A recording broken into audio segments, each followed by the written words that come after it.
YouTube, what's up everyone? Welcome back to the show. Look, I'm going to tell you right now, XRP is going to replace Bitcoin. This is the moment when it happens. Stick with me to the end. Wait until you see this beautiful calculator I created. I'm going to break this down and show you how this is possible. Because I'm telling you right now, this is one of those videos where people come back to later and say, yeah, Rip called it again. Because look, XRP, it's not competing with Bitcoin anymore. It's moving into a different lane entirely. Here's your coin market cap. Remember this. Take a visual picture of this. This is going to come in handy as we move later on into this video. The current price of XRP, $2.07. Bitcoin's coming in a little above 95,447.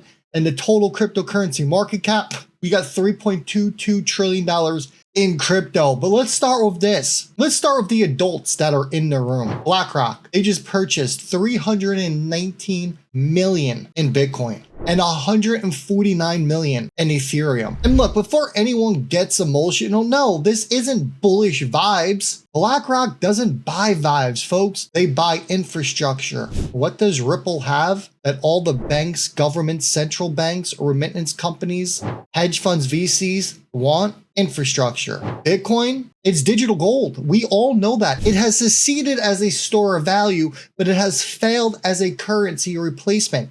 Ethereum, it got smart contracts. Cool. But here's the problem. Neither of these actually move value efficiently between systems. That is where XRP lives. Now look, XRP isn't trying to be gold. It's not trying to be an app store. It is the railroad tracks that is connecting everything. So when BlackRock builds exposure to Bitcoin and Ethereum, they're quietly telling you, we need something underneath to make all of this work. That something is XRP. Let's date back here and rewind for a second to 2016. I want you to look at the screen. Let me blow it up for you. This wasn't hype. This wasn't influencers. This was your ranking board. Bitcoin at the top, XRP right behind it. Before we had narratives, before we had politics, and way before we had lawsuits, it was pure market structure. Some of these coins aren't even around anymore. Purecoin, what is that? Emercoin, never heard of it. Factom, don't know what that is. Dash, is that still even relevant? XRP wasn't an underdog back then. It was a contender. And history doesn't disappear, folks. It just pauses. Which brings us to this, the escrow moment. Because here's where things got real. Now look, back in 2017, XRP was positioned to overtake Bitcoin.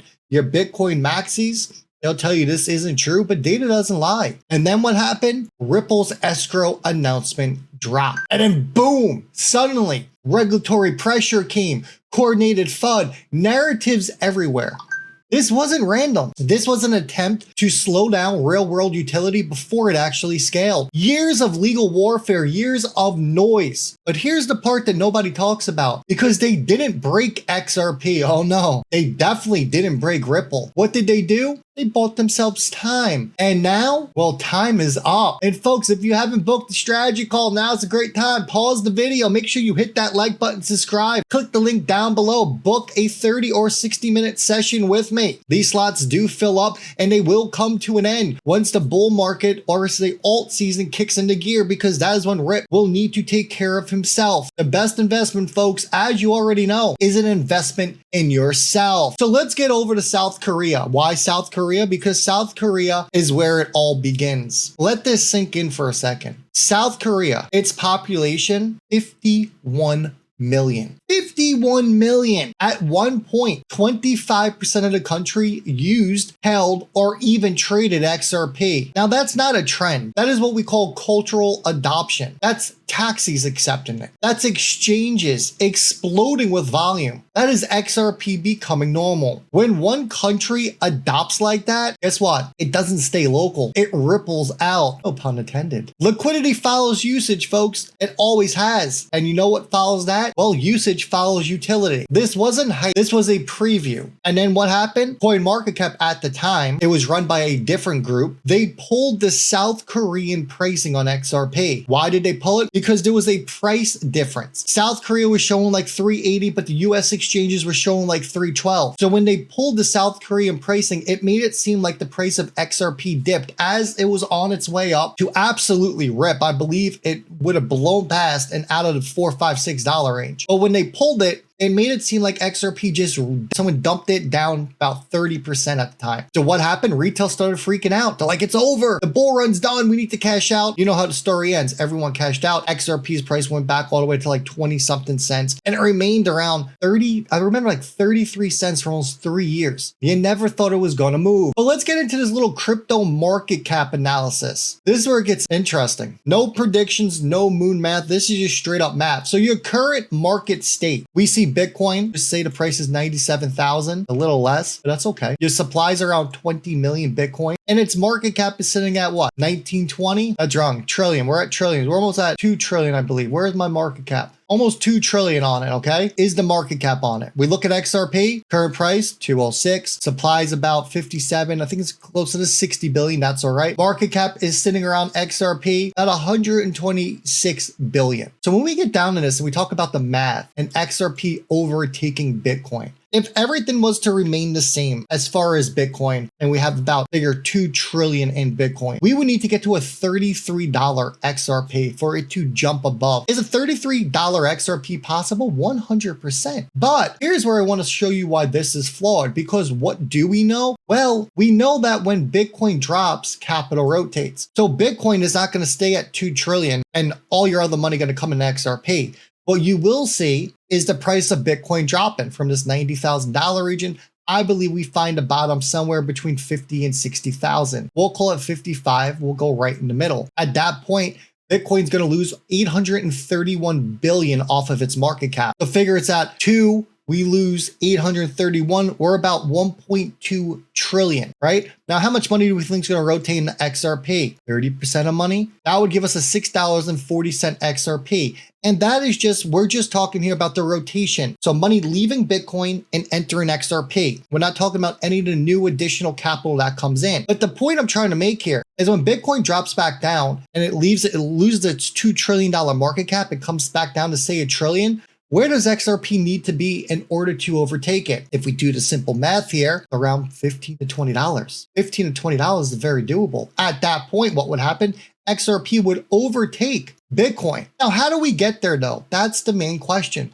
How does XRP get to that point? Well, it's very simple. Look at the ETF volumes that Bitcoin's doing. 6 billion, 3 billion, 5 billion, 2 billion, 4 billion. It is doing billions of dollars per day from its ETFs. XRP's ETF is doing what? 30 million compared to 4 to 5 billion. It is very clear what we are missing. I'm going to show you right here. We are missing BlackRock. We are missing Fidelity. BlackRock is doing 2 billion alone in ETF volume. Fidelity is doing about 500 million. Split the difference, 1.5 billion flowing into XRP from ETFs. Is that going to happen? 100%. We're just missing major players. As I've said before, and I'll say again, you can say Franklin Templeton is a major name. I will sit here and I will have a very respectful argument of you telling you that they're a respectful name in traditional finance, but not as big in the crypto space. Bitwise is probably bigger in crypto than Frankie T is. But BlackRock and Fidelity, don't forget Morgan Stanley, that is where your volume is going to come from. Think about that. Pension funds,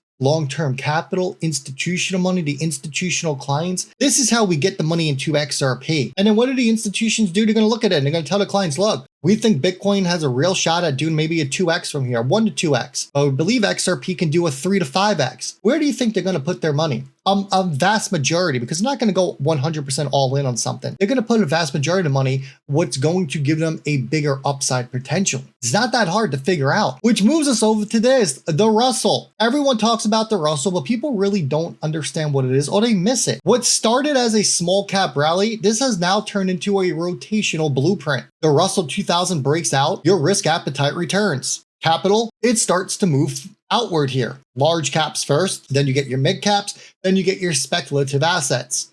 This happened in 2017, again in 2021, and then again in 2024. Look, all season isn't hype. It is all about liquidity physics here. And XRP sits at the crossroad of that rotation. So I went over to Claude and I asked him, what is the Russell? So we can really break this down so you can understand it. It states the Russell 2000 is a stock market index that tracks 2,000 small American companies. Think of it as the opposite of household names like Apple or Microsoft. These are smaller, riskier businesses that can grow quickly or they can fail. Why does it matter for crypto? And it says the argument here is about how investors' money flows through markets in a predictable pattern. Big stocks first, which is your institutional investors. That's where you see your pension funds and your hedge funds. They start buying your safe large companies. So your Amazon, Walmart, Home Depot, Coke, Pepsi, your household names. And then once those big stocks have seen fully valued, your money will start to rotate into the smaller cap stocks, which is the Russell 2000. And then crypto comes last.